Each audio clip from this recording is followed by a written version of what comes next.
We should be back in business. Sorry about that, guys. I was having the weirdest issues with getting my camera up. Now I'm getting back in the chat room. I think we're good. Good evening, everybody. Guys, it's great to see you guys. Hey, there it is again. I know it has been so long. It is good to see you guys. Let me click some stuff out here. Give me 1 second. There we are. I had a split personality there for a minute. I apologize. Oh, goodness. Goodness. Good to see everybody. Yeah, I got my little Cupid haircut back again. It's the only thing that like looks alright right now. Yeah, I know. It's been a long week for me as well, guys. In every possible way I can think of. I'm running on like no sleep at all, and I'm like very shaky and everything. I'm trying to get an essay done that's due at midnight tonight. I got to be in the work at 9, so I'm like panicking like a motherfucker here. Um, anyway, it's good to see you guys. It's very good to see you guys. Um, a lot to talk about. What do you guys want to talk about first? Do you guys want to talk about the news that I know we all want to talk about, or do you guys want to know how my week's going, or do you want to start with sad stuff and end with happy, or do you want to start with happy? It's all happy. I don't know. I mean, there's happy in every little angle that we can look at. Good to see you guys. Cream Puff, Matota. Yeah, Matota, I would love it if you could write the essay, but unfortunately, I don't believe you're going to be able to know exactly how to go about it. It's let's go easy. Okay, so the job is kicking my ass right now. We're opening week, so we opened on Wednesday. It's good to see you guys. It's good to see you, Momo. Momo, I have to talk to you later. Anyway, it's just been an ass kicker of a week. I got a lot of big assignments that are due for school, and I'm just swamped. Like I'm genuinely swamped, and it's freaking me out. I'm kind of panicked because I usually feel like I can handle a lot, and I'm truly putting myself overboard, and it's making me nervous specifically for school. Um, it's good to have a busy life, but it's also good to be balanced, and that's my problem. Is I'm not balancing everything correctly. I'm overloading my plate. So anyway, I got my dream job, the bouncer at a lesbian. I'm a bouncer at a lesbian club. Aaron nailed it. It's good to see you guys. So yeah, the job is going fantastic. The club is a hit.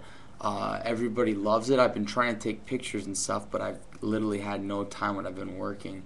I wanted to stream from my phone there, but like I said, no time to pull out anything. The first night we had to I had to I got an altercation with somebody, or excuse me, somebody got into an altercation with me. I asked the guy to politely move it on a table.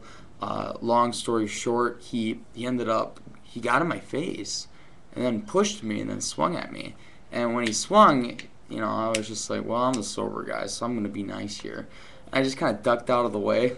Immediately, I went into my fighting stance, and I was about to just drill him straight into the chin. For me, I don't swing like this. I come straight down the pipe like that. It's just you literally. If I were to put a ratio on the speed that you can have doing that, and the amount of space that you have to connect with somebody's face like that, I would nail in 2 or 3 hits before they could even think of getting their fist to cross paths with my face. So that was my immediate reaction. I was gonna be like, but then I was like, wait, stay calm. And I ended up grabbing him by his hand, and I flipped him around. And here my runner is sitting here the entire time looking at this, watching this whole situation happening. You can just see his face like. Anyway, so I flip him around. I bear hug him, and I don't just bear hug him. I know I squeezed the life out of him, because I felt, as soon as I had him in that position, I felt so much like just adrenaline overcome me, and like part rage, part like, I can't believe you just swung at me. Like, we're opening night, and here you are getting drunk enough to swing at me. So I squeezed him like hard, like just, I could just feel, and I didn't even like, didn't affect me. I could just feel his body compress in my arms. And so I picked him like this, and I just started walking like a little tree stump. This guy was heavier than me too, but I just was like a little. I could just feel. I felt like a little tree stump. Every step I took, I was just stuck to the ground, and I just kept moving him like this while I had him nice and squeezed. Anyway, we get to the front, and finally one of my bouncers sees me. He's a new guy, so now, mind you, I'm the second smallest guy in my staff. Okay, let me just make that clear. I am the second smallest guy in my staff. Everybody else is like 230 and huge, like big, thick dudes. And you know, they're not just like fat dudes or anything. Some of these guys are like some big, strong-looking dudes. So the guy on our staff right now that is the biggest guy, he is 6'4", 250, big dude, and he's like watching me carry this guy who's like bigger than me in my arms, and he's just like standing there like, you know, he's brand new, so I don't expect him to be knowing what to do off of instinct, and he's like, look at me, he's like, are you good? And I'm just like, get him now. Just holding him like this. Because at this moment, by the time I got to the front door, the club is much bigger, by the way, than my old one. By the time I got to the front door, he's reaching my feet, trying to pull my feet up from underneath me. And I'm like, this motherfucker thinks he's going to flip me. He's going to flip me and do something. What's he think he's going to do? You know? So I'm just holding him even harder. And finally, the guy comes up from behind. It's kind of like helping, you know, not really doing much. He's so confused. He doesn't know what to do. And finally, I get to the front door, and I see our door guys, like, you know, like, shit. And so they're, like, grabbing the chains, unhooking them, and I get them right out to the well, not the chains, the ropes. I get them right out to the ropes, right? And as soon as I get him right here, I took him, and I just threw him hard. I thought he hit his face. I was a little nervous at first, like a little bit of a nervous flag went up in my head the second I threw him, because he didn't just like fall and put his hands, like I just launched him into the cement, and he went like this, and I thought he hit his face and was knocked out, because he laid there for like 2 seconds flat like this. Anyway, so you know, when that happened, after I threw him, I looked at him, so I'm just sitting there, I just brushed myself off and went back inside. About 10 minutes later, you know, I'm already over it. Like, as soon as I walk back in, it's gone out of my head. And my GM, he's like, hey, Mike, come to the front door. And I'm like, yeah, no problem, you know, so I get out there and everything. And it's this guy again. And he's with his friends. And he's basically just trying to yell up a storm like I took him and mistreated him and all this and that. Anyway, I look at him. He's a mess. Blood everywhere. There's blood all over his arms. He didn't have anything on his face, so I thought he hit his face when he landed on the ground. He must have hit his arm or something, but he was just a big bloody mess on his arms. And he's sitting there. He was like, you know, you were being a dick to me and all this and that.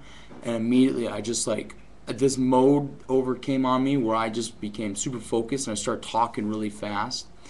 And I was like, I was incredibly polite to you, and I was asked you very nicely just to move out of that table. And then you have the nerve to swing at me. And then as I'm carrying you up front, you have the nerve to try to flip my feet off from underneath me. You not only were rude to me tonight, you tried to swing. Okay, you tried to become violent with not just me, but with my runner, with the other security guy, and that not only endangers yourself, me, also endangers the other patrons here. You know, I just went boom, boom, boom, just fired at him, and he essentially was trying to be a tough guy, and at this moment he was trying to trying to get up in my face, and you know, what was he gonna do?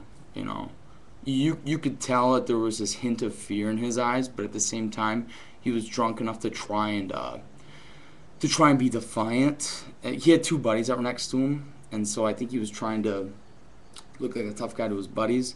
One of his small buddies was like, I was right there, I saw the whole thing. And I looked right at him, I'm like, then why didn't you stop him? Why did you not stop him from what he was doing? And he just kind of was like, and then the guy who I threw out was like, you think he's going to stop me? You know, like, I'm the big guy of our group. You think he's going to stop me? And I'm just like, ugh. So at this moment, I was just like, get out of here and do not come back. And my GM's like, yeah, it's fine. And I turned back and started walking in. That was night number one. Other than that, we've already like we've had some rough people in there. Tonight we're gonna be different. Tonight we're gonna really put up on the dress code. We're gonna make sure we watch who's coming in and stuff. Um, but did I give him coupons for Epic? I should have, right? No, this place is not gonna be too rough for me. It's actually it's perfect. I know exactly how to handle these type of people. This is what it was like. If you want to talk about rough, go back up when I was bouncing in Wisconsin. I bounced at a bar called Shenanigans. For those of you who don't know, I'm from a city called Eau Claire. It means Clearwater in French. And there's a bar on the College Street there called Water Street, and it's called Shenanigan, or there's a bar on a street called Water Street. That's like the party street, and there's a bar there called Shenanigans, and it's split into two bars. It's Shenanigans, and then it's Lucky's on one side. So it's Lucky's is like this nice. Everything's nice wood. It's more classier, kind of like classic music and stuff. Not really so much the party spot. It's a place where you go to have some beers with your bros. The other side is more of like the party spot where you can go dance. You can listen to all types of different music.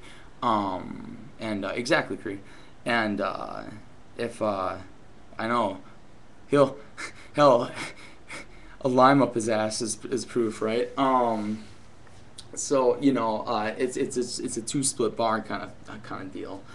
Anyway, that was rough, and I was like a $1.80 at the time when I was bouncing. I got in so many physical altercations. I remember one guy put a cigarette in my mouth. He took the burnt end of a cigarette. He lit up. He was smoking in the club, and this was at this time it was legal to do that. And he took his cigarette out and he stuck it right in my mouth. Needless to say, that guy was not breathing by the time he got out of the club, and he really wasn't. He really wasn't. He took it, put the burning end in my mouth. Ooh, I was really mad when that happened. Really mad. And now imagine this is 19-year-old me with a strong temper. Strong temper. Like, I was really mad. So that's the kind of that's the kind of stuff I was used to. I mean, it was like Roadhouse shit, Except we don't have a rich guy coming around to bully us every night, with all of his friends with knives in their boots and karate master friends. But anyway, it was a rough crowd. So this isn't bad at all. That being said, Wednesday night was a bit of a mess there with that. That's when we opened. Thursday was actually a blast. It got packed, and we had a baseball player named Felix Hernandez who came in. I know nothing of baseball, so I didn't know who this guy was. But I was standing outside in the corner watching our fences, so nobody hops the fences, because I got this system put up where we all rotate different spots, and I just happened to be outside in this corner. And this taller gentleman, this guy, the club is a total success. Yeah, it's a blast. This guy comes up to me, a very clean-cut guy. Has anybody here ever seen Law Abiding Citizen? And if you have, press 1 if you know what I'm talking about. The attorney there, the older white guy with the white hair and such and the glasses, who is like the head DEA or something, or no, excuse me, the district attorney. He ends up dying in the movie. Do you guys know what I'm talking about? Who I'm talking about? This guy reminded me of him to the T, except maybe more stern. But anyway, so he's this big guy, comes up behind me. He's like, hey, do you work here? And I'm like, yeah. What's up? He's like, well, what's the quickest way to get in here? And I'm like, I mean, honestly, there, I could get you in back there. Wow, what's up? He's like, well, I have Felix Hernandez with me.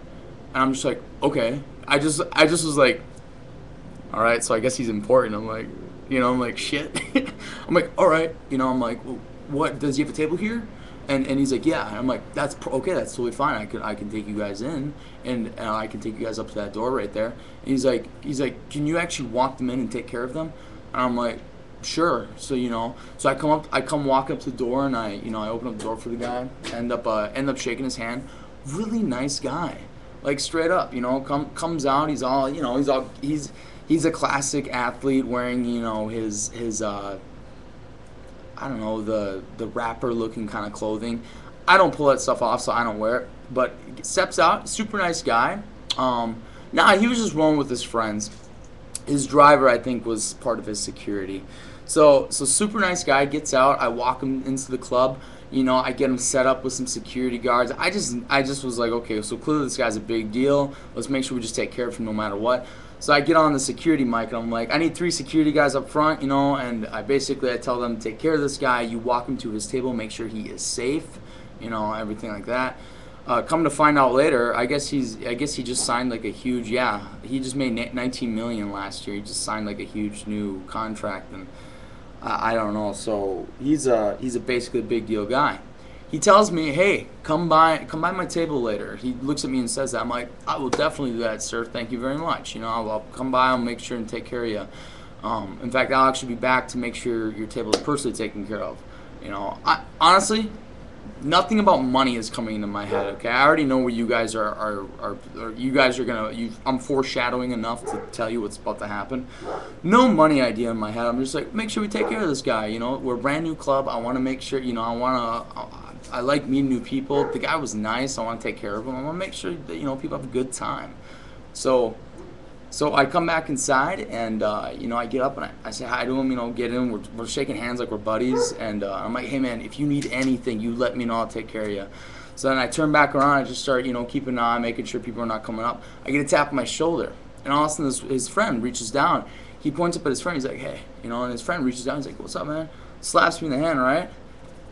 Bam! All of a sudden I feel a wad of money in my hand. I'm just like, oh, thank you very much. I'm thinking to myself, maybe it's like, maybe it's like 3 or 4 20s. Like that happened a lot over at Epic for me. Where I'd randomly get these people who would slap me some money and be like, take care of me. I'd be like, that's my job. I will. And so whatever. I'd sit there and I go a whole night taking care of them. I pull out that money later after they left and I was counting everything. I had $500 slapped in my hand. Like that's like that. I was just like, whoa. Like had no idea.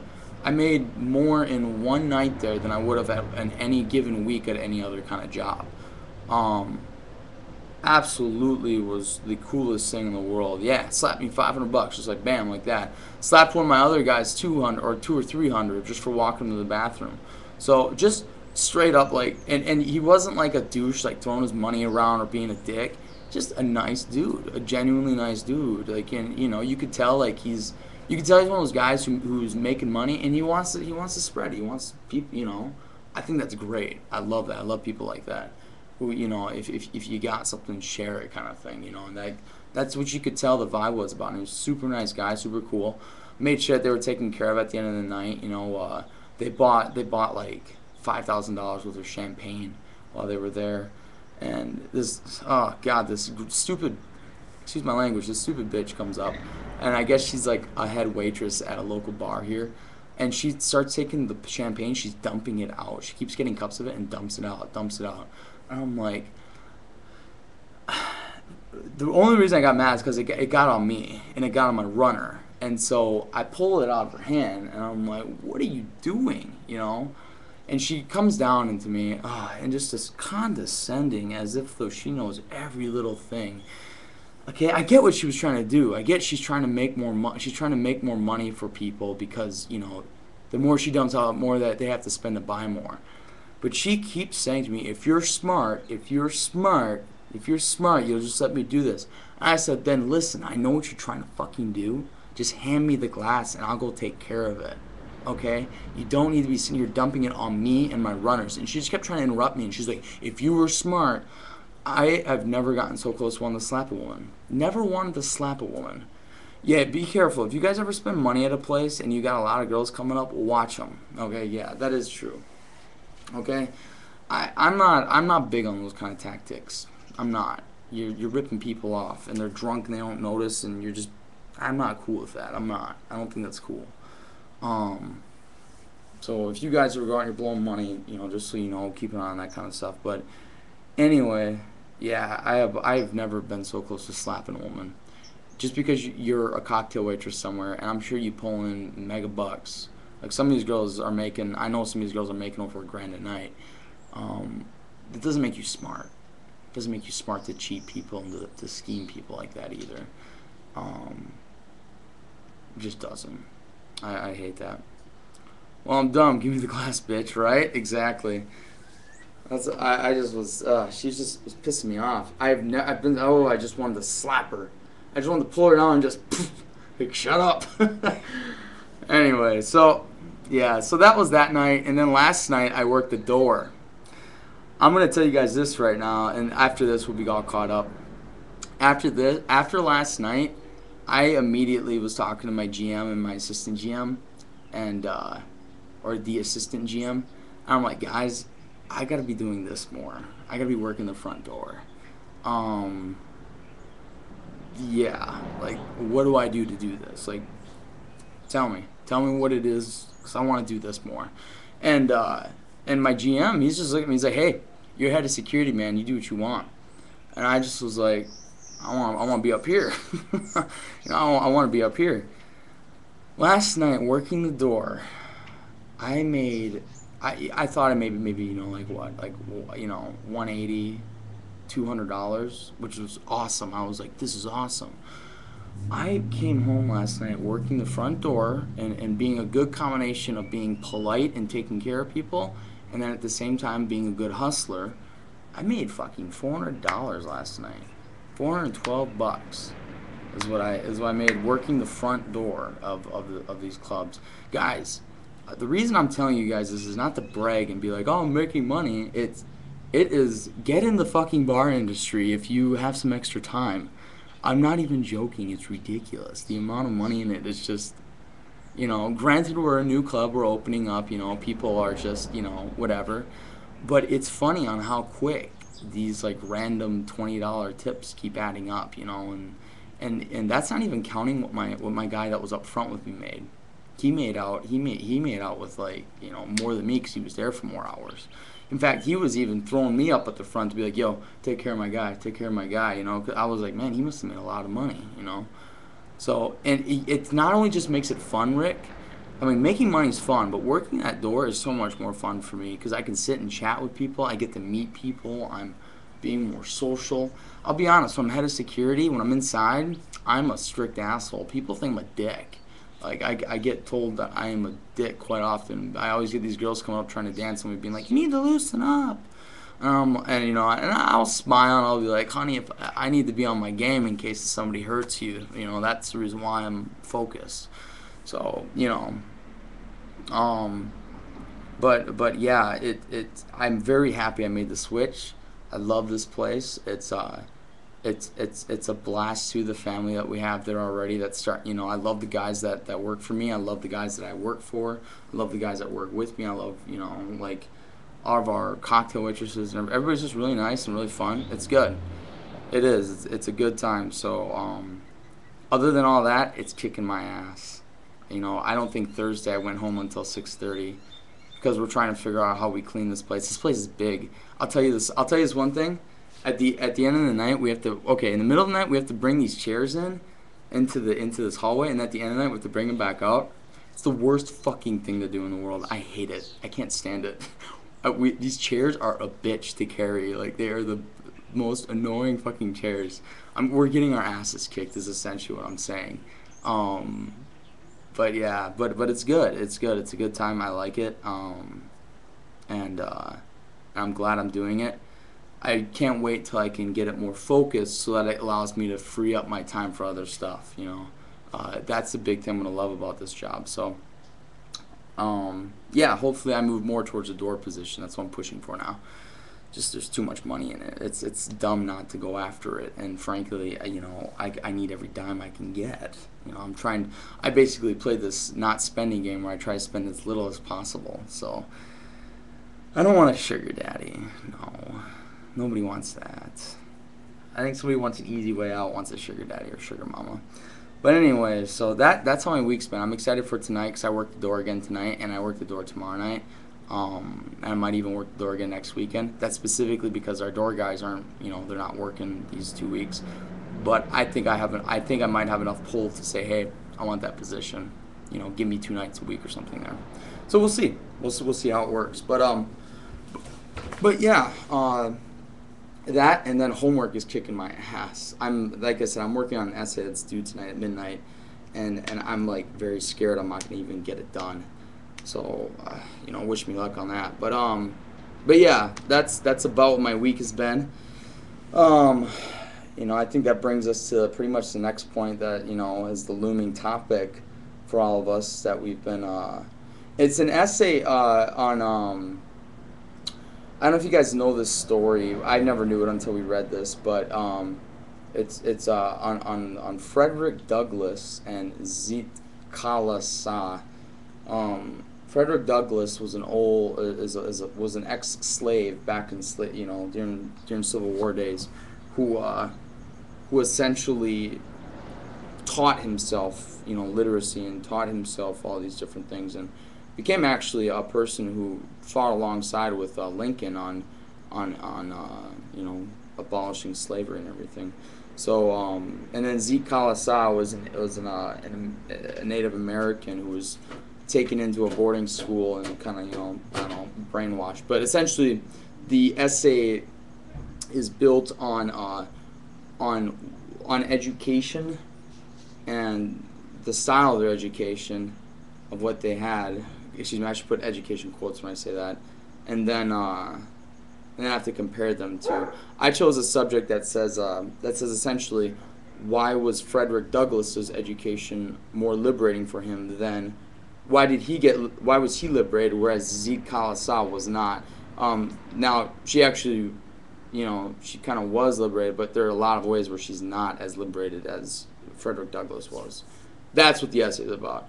I'm not going to go too much into that because that's just too long to explain. But let's get into the next subject here because I'm getting short on time already, and I gotta let you guys go soon here. Um, Goes to Howdy. Uh, I it's still really weird to think that he passed away. Um, I don't quite know the story. There wasn't any details that I found out too deep, but I found out from what I know is that he fell, I guess, and then just stopped breathing.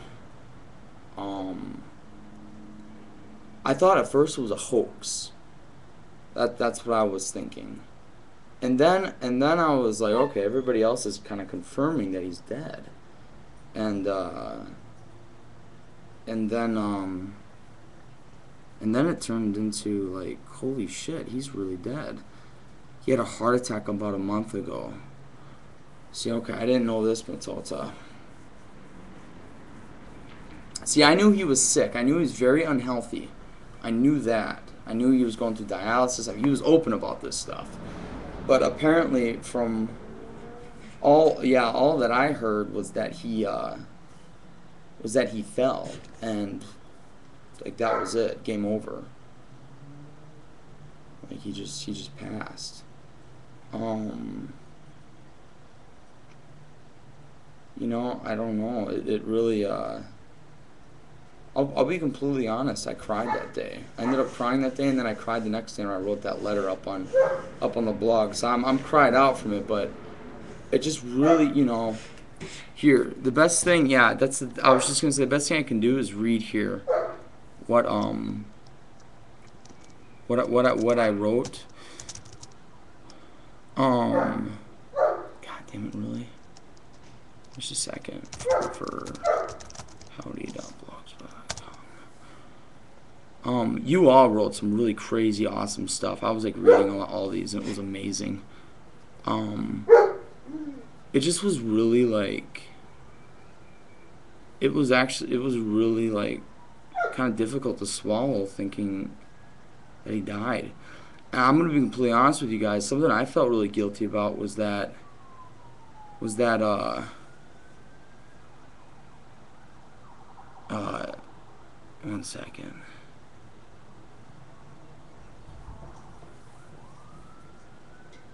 Oh, I didn't see this one.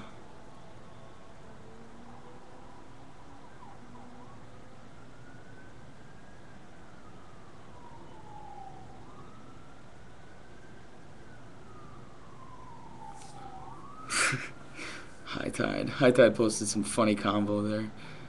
Anyway, what was I saying there? It's just really. I go between feeling really happy and new howdy and feeling really sad. Exactly, yeah. It just it really is weird. It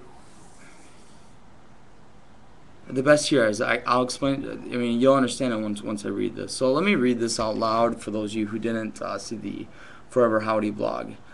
I wrote this. I said, well, where do I begin, Howdy? For me, meeting the members. For me, meeting the members I have in my time at the pad became an experience of some sorts where a certain void was filled. I spent 4 hours a day with people who consistently came in to exchange memories of our lives together. Some of these people I have done this with for almost 5 years now, since my original long-term stay in August of 2008. And some of you guys who've been following me since Fratman TV, I know Throb has, that's been closer to 6 years now. We've been over 5 years. I'm just pulling that on the side there. I'm not reading that, but so I've done this for almost 5 years now, since my original long-term stay back in August of 2008. Howdy was one of these people. I can honestly say I knew very little of Howdy in his personal life other than some real basics, but nonetheless, that doesn't devalue the relationship I and many others created with him. He was that type of character that you were able to spend enough time with, and eventually it's like having a member of your family who you're used to seeing every day. To wake up one day To wake up one day and be told that this person who's actually grown on you over the years has passed away is, well, hard to swallow. At first, my thought was, is this a hoax? Then, oh, Howdy died. Damn. Then it turned into, holy crap, this guy is really gone. He's dead.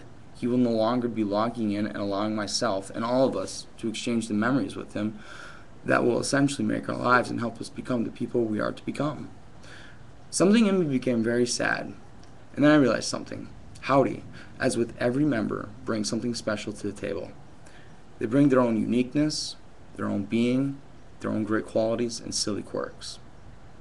I began to see that everyone has something to add to the whole equation, and this begins to create a very unique family, and that out of all a very unique family that out of all the chances of any other group coming together, it was actually this one. Give me 1 second, I just gotta scroll down. I didn't write this well, I was in a hurry. Not in a hurry, I just poured it all out and then sent it. It was actually this one. You realize the true rareness of what has been created and how special it has become to you. With every person bringing their own unique self to the table, you get in itself a super unique family. When one of these people disappears from the family, something is left different and slightly broken compared to its previous state it was in. And that's how I felt, Howdy. But I came to a wonderful conclusion that gives me a life lesson that is taught over and over to many people on a daily basis. Live life to the fullest. Love everyone. Never take people for granted, and make sure they know how you feel. And above all, when they do leave, appreciate the memories you were able to make with them and keep them in your head like an old movie you love to replay it over and over again. Because at the end of the day, that is all we have. The memories of our loved ones and our greatest moments in life. Life is too short, and I for one will rejoice in the person and I for one will not spend it being sad over the loss of my favorite pineapple, but instead will rejoice in the person he was and the memories I will forever be able to reminisce upon with joy and laughter. Howdy, if I ever see you again, I hope we can finally take that huntication to Vegas, and maybe I can boot you one more time from the chat room. I love you very much, and Godspeed, Mike.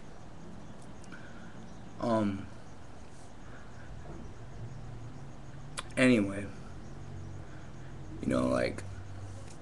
there were some days where I was very frustrated with Howdy. There were some days where it was like Howdy pissed me off, and and then at the end of the day, it didn't really piss me off. I was just whatever, and I feel kind of bad. I felt kind of bad because my original the original feeling I had when I realized that he was really gone was that that the last thing I remember doing was booting him from the chat, and he never came back in. And it kind of made me feel really guilty.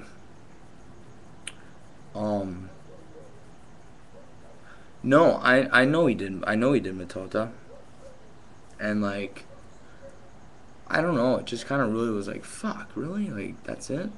You know, I didn't get a chance to, you know, tell him again, you know, that I appreciate him, you know, that the stuff that he's done, like that he just, you know, just being there. I don't know. It's you just, you know, it's not like I knew Howdy on a very personal basis. It's not like I knew what happened in his daily life. It's not like I talked to him about his hobbies or anything. Not like I talked to him about his crushes or, you know, anybody that he was seeing or anything. It's very, you know, he was somebody who I saw for 5 years. You know, I remember logging in the very first time I ever talked to him was in Maui, and Gavin was there, and nobody liked Gavin except Howdy, and Howdy was always trying to get everybody to be nice to Gavin, and I was, and so I remember him, you know, PMing me and being like, hey, thank you for being nice to Gavin. I was like, yeah, no problem, you know, like, whatever. And, you know, last convo with Howdy was him telling me how proud he was. Sorry, so I wish you success. Exactly, Owen, yeah. Beach Cape Cod, vocal, just push your shit through Maximus blog. Howdy blew up Google chat phone. He wanted to get the FBI involved. He was crazy, but he was art crazy. And it's, I don't know, it's like really, it's really weird. It's sad to think of, you know,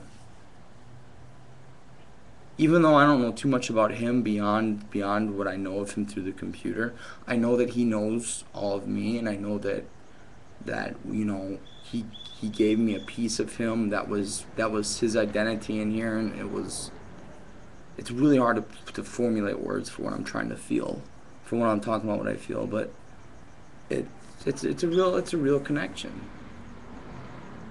And I, you know, another thing, like, I feel really bad, like, you know, about the vacations he kept talking about, and how, you know, I don't know, I mean, you know, I couldn't make it, you know, and like a piece of me kind of was like, shit, like, you know, when the day comes when we finally all can, like, do a Vegas vacation or something, I can't say, hey, Howdy, let's get you out here, you know, and like, it just, life is short. Life is really short. Taylor knows. I texted him. I texted immediately when we all found, when I like confirmed it was true. I got a text message from somebody at like 7 o'clock in the morning, and I'm like, what? And the thing is that Howdy had logged in not even 2 hours prior to that. He logged in to Not Max. Because we pulled up the login record, and we found him logged in there. So like, I like think about that. I'm like, man, like, this stuff had to have happened within a very short range of time. And it's just, I don't know. It's just really.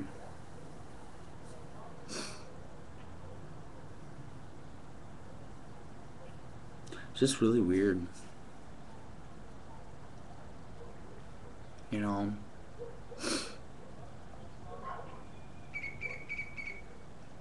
I think so too, Matilda. I think so too.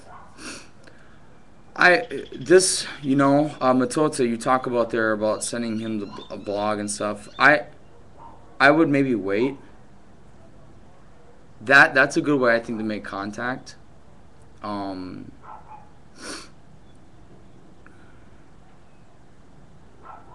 I think it would be maybe special though to maybe do something, but at the same time, like, you see, these are things that I wonder is did Howdy's family know about the pad and know about everything? And if he was very private, then let's, you know, do we really want to, you know, butt into that? I don't know. It came down to a lot of different things.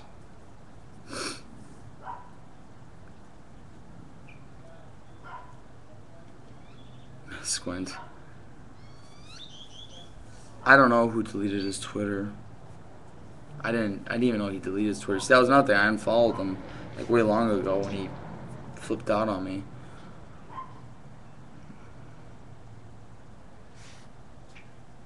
Exactly, Rick. You know,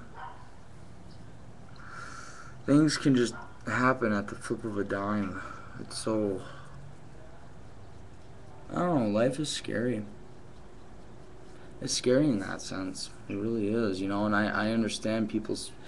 When I talk to certain people and how much they fear death and everything, and it's just kind of like. You know, it makes sense that they have that fear.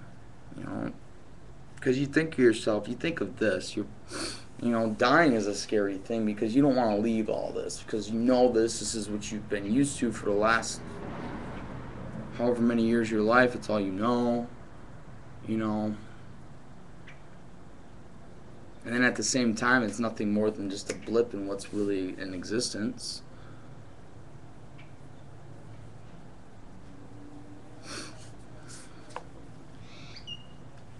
Right, Ashton?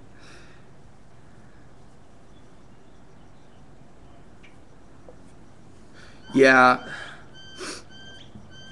Okay. They posted out his real name. See, that was something I didn't want to do. I didn't want to post real information or anything like that.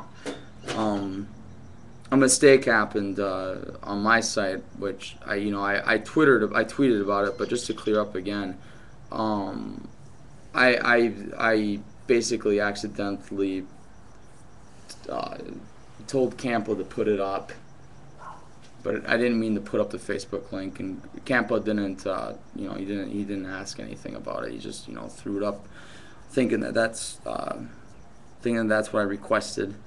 And when I realized later, well, yeah, Matota, yeah, because Camp texted me. He goes, hey, Matota thinks that his Facebook link should be down. I was like, oh crap, no, I didn't mean to put that up. And so it wasn't Campo's fault or anything, guys. It was just a mistake, just so you guys know. Just a miscommunication. If anything, it was more my miscommunication there to make sure that didn't get put up. But yeah, that was not what I wanted. Yeah, okay, yeah, it was up quickly and then down, yeah. But anyway, right, Throb? Yeah, it's all good. Don't worry. I remember how he yelled at me and didn't speak to me for a while because included Brandon. That's funny. Yeah. So. Yeah. Yeah. No. Exactly, Matilda. That's definitely for sure. That's definitely for sure. So it's really it's really weird. I mean it's funny because I don't know. Like I have this really good way of being able to just kind of I don't know. I don't feel things sometimes when I go a while without seeing people. It's very funny. I'm very connected with my emotions, but I'm very disconnected from them at the same time. If that makes any sense. And like I have this ability to be able to just shut things off, and it doesn't bother me. I don't see people for a while, or if they disappear forever. And things just. It's so weird. As to what that is. I don't know. I don't know what I was getting in there with that. It was going to lead to something, but then it kind of faded off. It's very cloudy when I try to think of stuff like that.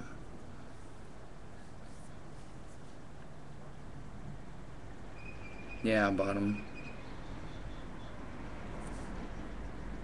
So, Squint. Anyway, I just want to tell you guys, whether I talk to you on a daily basis, or whether I talk to you guys every now and then, or whether it's, the whole reason I'm not Max is to keep contact and then be able to do something bigger with it. I just want you guys to know that, every one of you in some way, somehow, you have done something. By being there, by listening, by taking joy in me being part of, your lives. That does more than you think it does. And it makes a person feel like they're worth something. You know, I always get this question, do you regret what you did at the pad? Do you regret being there? And without thought, my answer is no. You know, I could have done anything. I know for a fact that there were some people whose lives I changed, and I know for a fact that there were some people whose lives I somehow affected or did something for, or just made their day a little brighter, or you know, gave them something to smile about.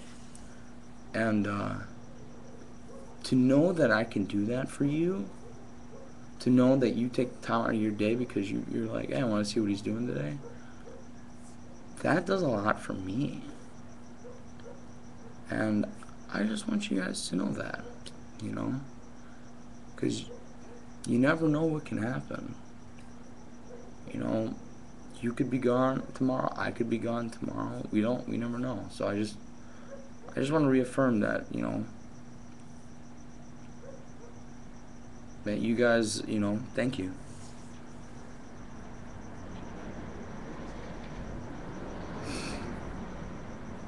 Oh, I'm not trying to get rid of you guys, Matota. I'm not trying to do that. Never will. Good, Owen. But anyway, in memory of Howdy, you know, miss that pineapple bastard. I will from here on, I want to let you guys know, I want to make an official Howdy Day, which will be March 27th of every year from now on. A day where we celebrate Howdy. And, you know, a year flies by. I remember a year ago like it was yesterday. And the year before that, like it was 2 days ago.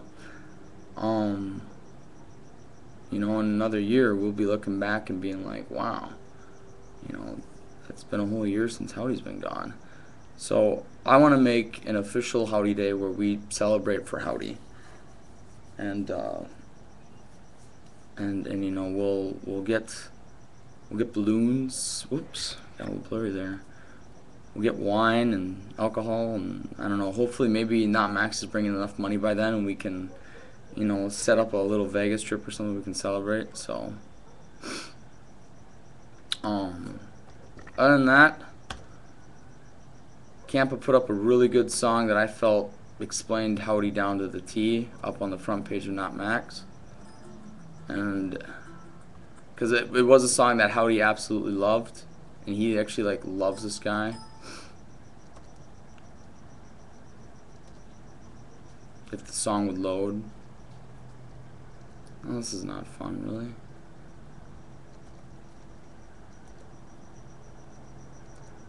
One second. I hope my internet didn't drop. Here we go. There we go.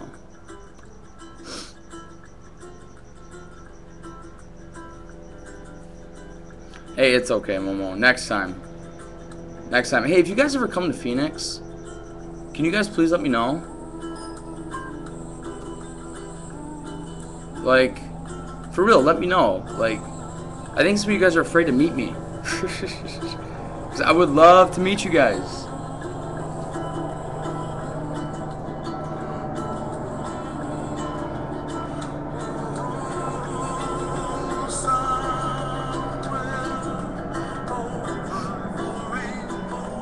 Of course, I'll give you a good table. Well,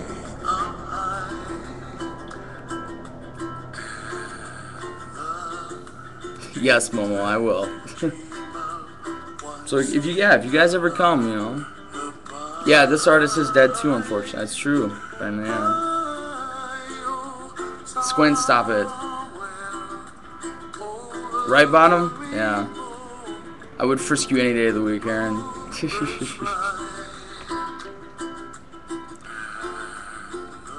Right, Squint?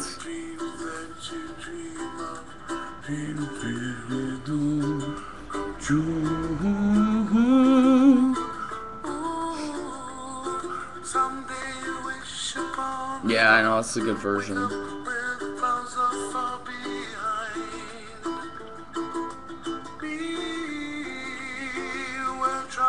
Right, Cree?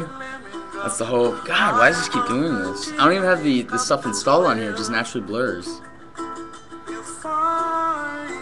There's a way I can turn on the light out here real quick. Well, I gotta get off in a second anyway.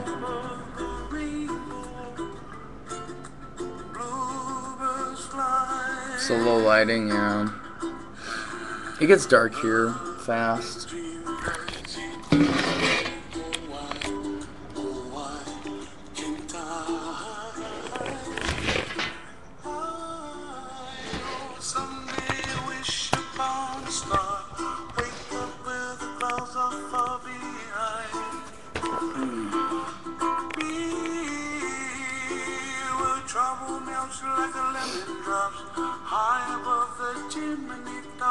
Palm trees in Wisconsin.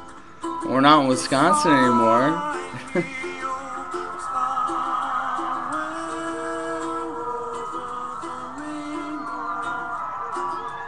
Exactly, Brandon.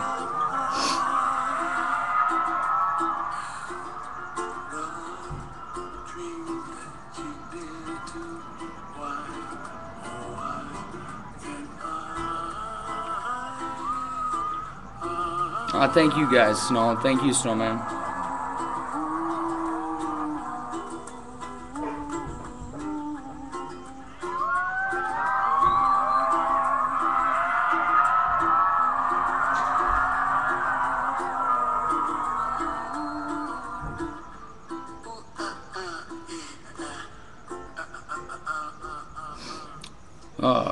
Rest in peace, Howdy. Rest in peace. Well, guys, I have to let you go. I do gotta get back to this essay, and I gotta be to work in 2 hours. So I'm gonna get on out of here, get my shit done, and try to boot, scoot, and boogie here. Look at that. Look at all these pineapples popping up. I love this. It's perfect. But anyway, you all take care. I love you guys very much. It's a good thing I just remembered this. I will not be on tomorrow at 6. I have to be to work at 5. So I'm gonna push my I'm gonna push the time back to an earlier time. I'm thinking about 3 o'clock. Okay. So guys, 3 o'clock Pacific Daylight Savings Time, PDT, whatever, PST. So 3 o'clock Pacific time. And I will be on tomorrow, okay? I'm not going to be on tomorrow at 6 because I'm working at 5. So, I love you guys. You all take care. Whatever. PTSD. I don't know. How do you say all that? I'm not good with that stuff. That's where I'm dumb.